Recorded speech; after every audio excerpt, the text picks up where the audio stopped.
Selamat datang di Bimbel Mano. Sebuah penanyangan yang akan memberikan sebuah informasi tentang pengetahuan-pengetahuan umum yang ada di dunia, sehingga bisa bermanfaat memberikan edukasi bagi kita, yang akan dapat menambah wawasan kita yang menyaksikannya. Dan sebelum kita menyaksikannya, jangan lupa like dan subscribe-nya, supaya tidak ketinggalan informasi-informasi yang menarik lainnya selanjutnya. Selamat menyaksikan. Kali ini kita akan bahas tentang suku Batak. Suku Batak berasal dari Provinsi Sumatera Utara. Sekitar 2000 tahun sebelum Masehi, wilayah Sumatera Utara telah dihuni oleh orang-orang yang bermigrasi dari Cina bagian selatan atau orang Proto-Melayu dan Deutero-Melayu. Mereka bermukim di dataran tinggi di sekitar Danau Toba. Kelompok tersebut mulai membuat permukiman di Cianjur yang kemudian berkembang dan menyebar ke wilayah di sekitarnya. Setelah hidup dalam satu permukiman dan membentuk suatu kelompok masyarakat, kerajaan-kerajaan kecil pun terbentuk. Masing-masing memiliki sistem pemerintahan dan hukum adatnya sendiri. Keberadaan si Raja Batak di Tapanuli menjadi titik awal peradaban suku Batak. Dia juga dianggap sebagai leluhur dari semua orang yang berasal dari suku Batak. Di antara perbukitan yang mengelilingi Danau Toba, tersemat bukit berdinding sulfur yang diberi nama Pusuk Buhit atau Puncak Bukit. Bukit itu kemudian diyakini sebagai tempat pertama orang Batak diturunkan. Asal-usul suku Batak umumnya diketahui dari nenek moyang dari Asia Selatan yang bermukim di Pulau Sumatera. Suku Batak juga diketahui merupakan penutur bahasa Austronesia. Mengutip dari buku suku-suku bangsa di Sumatera karya Gianto, nenek moyang dari suku Batak merupakan kelompok Proto-Melayu atau yang biasa disebut juga sebagai Melayu Tua. Pada mulanya kelompok Proto-Melayu berasal dari Asia Selatan. Kemudian, mereka bermigrasi ke Indonesia melalui Pulau Sumatera lewat Semenanjung Malaya. Setelah sampai di Pulau Sumatera, kelompok tersebut menetap di sekitar Danau Toba.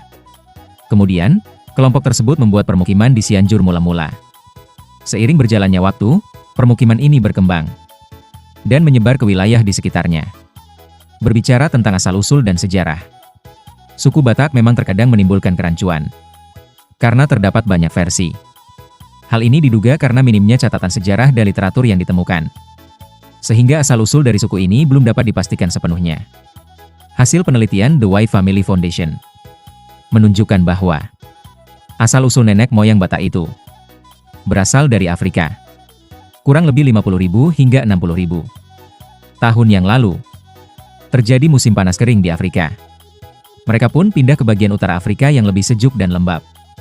Kemudian meninggalkan Afrika untuk mencari wilayah yang sejuk dan hijau.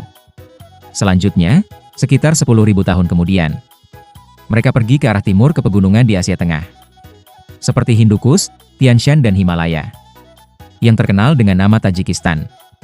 Mereka pun terpecah dalam 3 kelompok. Kelompok pertama ke Tiongkok, kelompok kedua berangkat ke India, dan kelompok ketiga ke Asia Tenggara. Kelompok ketiga ini menetap di India belakang, tepatnya di Kamboja, Myanmar, Thailand, Vietnam, dan Laos. Kelompok ketiga ini pun tidak lama menetap karena kediaman mereka diserbu suku Mongol.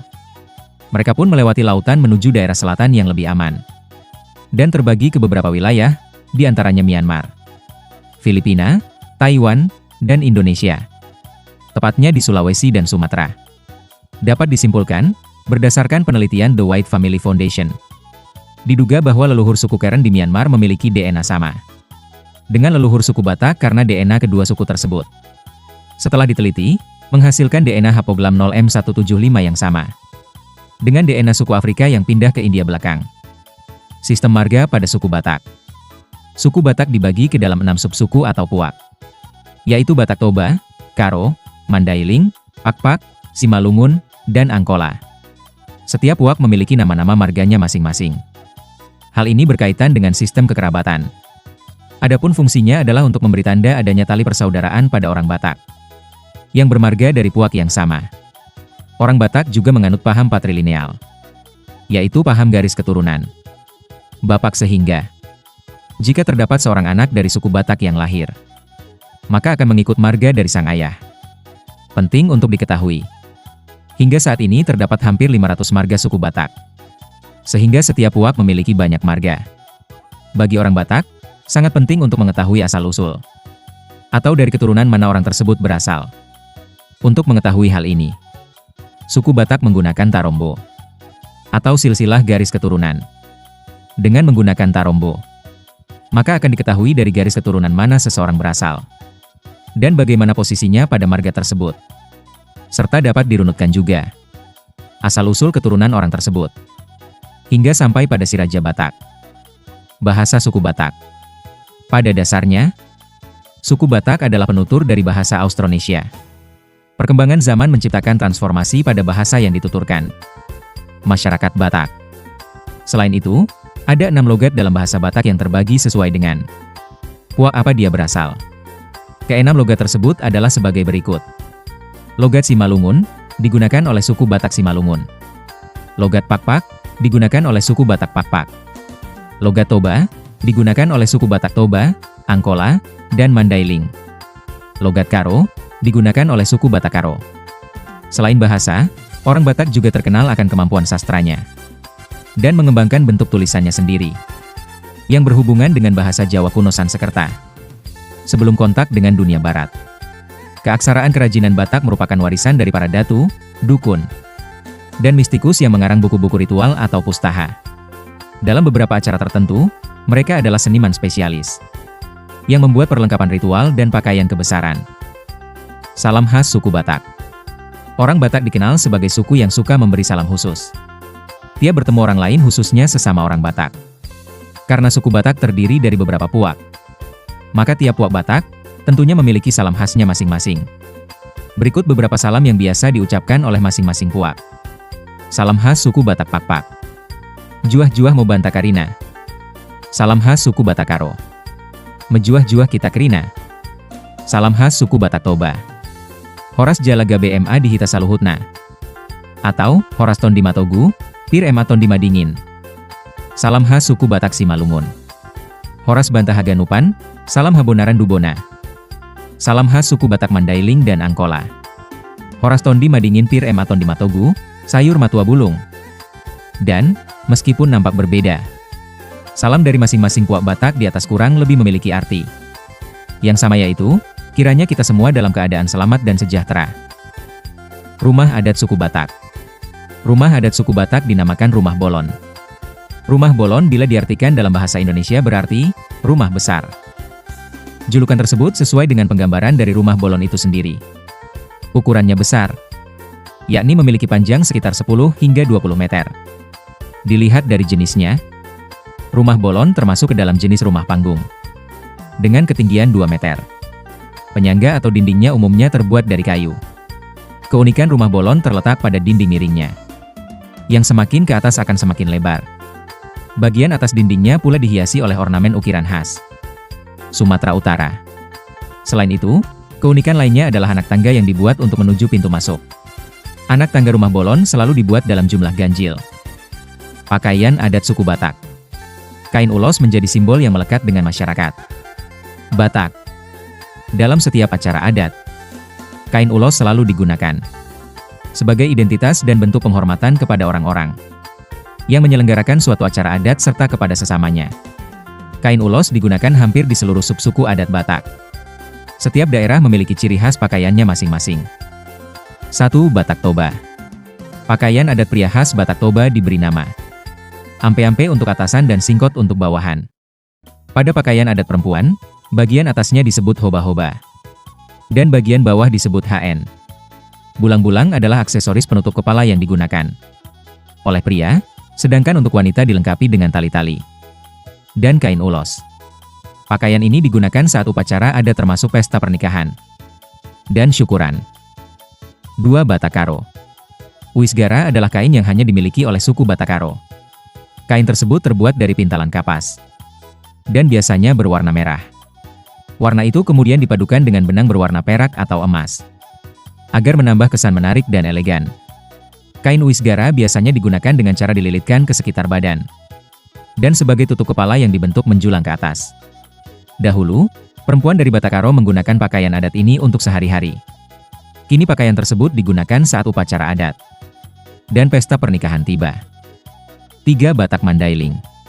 Terdapat beberapa kesamaan pakaian adat yang dimiliki suku Batak Mandailing dengan suku Batak Karo. Keduanya menggunakan kain ulos sebagai material bajunya. Pada perempuan, aksesoris bulang atau perhiasan dikenakan di kepala, yang menjuntai hingga kening. Ampu adalah hiasan penutup kepala yang dipakai oleh pria. 4. Batak Pakpak. Oles adalah kain khas suku Pakpak. Cimata dan borgot adalah sebutan untuk pakaian adat perempuan dan laki-laki. Borgata serupa dengan pakaian suku Melayu dengan manik-manik di lingkaran leher yang disebut dengan api-api. Bagian bawah dibalut dengan sarung bernama olesi dos-dos. Kalus digunakan sebagai aksesoris yang terbuat dari emas serta batu permata. 5. Batak Angkola. Pakaian adat Batak Angkola memiliki kesamaan dengan pakaian adat dari Batak Mandailing. Perbedaannya dapat dilihat antara baju yang dikenakan oleh pria dan wanita. Pakaian wanita didominasi oleh warna merah dan selendang yang diselempangkan di bagian badannya. Pada pria, hiasan kepala bernama ampu digunakan sebagai aksesoris berbentuk mahkota. 6. Batak Simalungun. Kain hio menjadi material dasar dari pakaian adat suku Batak Mandailing. Kain ini didominasi corak yang beragam dan warna yang gelap. Terdapat kesamaan pakaian adat yang dimiliki Batak Simalungun dengan Batak Karo. Persamaannya terletak pada penggunaan kain samping yang disebut suri-suri sebagai pelengkap penampilan. Aksesoris pelengkap lainnya adalah bulang yang digunakan pada perempuan dan gotong untuk laki-laki. 7. Batak Sibolga. Suku Batak Sibolga berasal dari suku Batak Pasisi yang tercampur oleh adat Minangkabau. Perpaduan ini menciptakan kebudayaan baru dan berdampak pada pakaian adatnya. Warna gelap mendominasi pakaian adat khas suku Batak Sibolga dengan aksesoris mahkota dan kalung sebagai pelengkapnya. 8. Batak Melayu. Baju kurung dan kain songket yang terbuat dari kain sutra atau brokat digunakan pada wanita khas Batak Melayu. Kalung bermotif rantai serati, tanggang, sekar sukun serta peniti yang terbuat dari emas turut memperindah penampilan. Untuk lelaki, aksesoris penutup kepala bernama tengkulok yang terbuat dari kain songket digunakan sebagai lambang kegagahan dan kebesaran. Aksesoris tambahan lainnya adalah destar yang terbuat dari kain beludru serta hiasan rantai bernama kilat bahu atau lengas. Falsafah hidup orang Batak. Sama seperti suku lainnya di Indonesia, suku Batak juga memiliki pandangan hidup atau falsafah yang digunakan sebagai pedoman hidup serta berfungsi untuk mengontrol perilaku masyarakatnya. Adapun beberapa falsafah dari suku Batak adalah sebagai berikut. 1. Hagabeon. Merupakan harapan untuk memiliki keturunan yang baik dan panjang umur. 2. Uhum dan Ugari. Artinya, hukum, dan Ugari artinya, kebiasaan. 3. Hamoraon.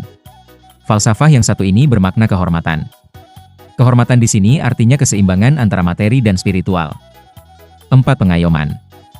Falsafah yang satu ini memiliki makna agar orang Batak senantiasa dapat menjadi pelindung atau pengayom bagi orang lain. 5. Marsisarian. Adalah nilai kehidupan suku Batak yang senantiasa menghargai perbedaan dalam menjalani kehidupan bermasyarakat. 6. Kekerabatan. Tak dapat dipungkiri, nilai kehidupan satu ini merupakan yang paling melekat dan menjadi identitas orang Batak. Orang Batak dikenal selalu menjaga erat tali persaudaraan antara subsuku, baik di kampung halaman maupun saat merantau sekalipun. Tradisi dan kebudayaan suku Batak. 1. Tradisi Mangulosi. Mangulosi merupakan salah satu tradisi dan budaya Batak. Tradisi ini berupa acara pemberian kain tenun khas Batak dan kain ulos oleh sosok yang dituakan atau disebut dengan hula-hula. Bagi suku Batak, kain ulos sendiri dipercaya dapat memberi perlindungan dari segala cuaca dan kondisi. Alhasil, diharapkan orang yang menerima kain ulos bisa memperoleh perlindungan tersebut. 2. Tari Tortor. Tari Tortor merupakan tari tradisional dari budaya Batak. Tari ini biasa dipentaskan pada berbagai acara, seperti upacara adat dan keagamaan, pernikahan, ataupun penyambutan tamu. Sebagai pengiring, biasanya akan dimainkan alat musik berupa gamelan khas Batak, yang disebut dengan lima taganing. 3. Merantau. Mirip dengan suku Minangkabau, suku Batak juga memiliki tradisi merantau. Tradisi ini berlaku untuk anak laki-laki yang menginjak usia dewasa. Mereka diharuskan untuk merantau dan belajar untuk bekerja dan hidup mandiri. Bahkan, pada masa lampau, para pemuda yang merantau tidak diperbolehkan untuk kembali ke kampung halaman sebelum sukses atau mengumpulkan banyak harta. 4. Kenduri Laut. Kenduri Laut merupakan upacara adat yang dilakukan sebagai ungkapan rasa syukur atas hasil panen yang telah didapatkan selama 1 tahun. Upacara adat ini umumnya dilakukan oleh orang Batak yang berada di Tapanuli Tengah dan dilakukan pada bulan Oktober setiap tahunnya. Sesuai namanya, kenduri laut diadakan di tepi laut dan dilakukan dari malam sampai siang hari. 5. Martarombo. Guna menjaga tali persaudaraan saat di perantauan. Biasanya orang Batak akan melakukan tradisi Martarombo yang artinya mencari saudara. Pada tradisi ini, di perantauan, orang Batak akan mencari sesama suku Batak dan biasanya mereka akan tinggal berdekatan pada wilayah tersebut agar dapat tetap terkoneksi satu sama lain. Demikianlah akhir dari cerita maupun kisah dari asal mula suku Batak. Semoga bisa menjadi pengetahuan tentang budaya Batak buat kita semuanya. Akhir kata, terima kasih buat semua sahabat-sahabat penonton yang sudah menyaksikan sekilas dari cerita maupun kisah hari ini. God bless you all.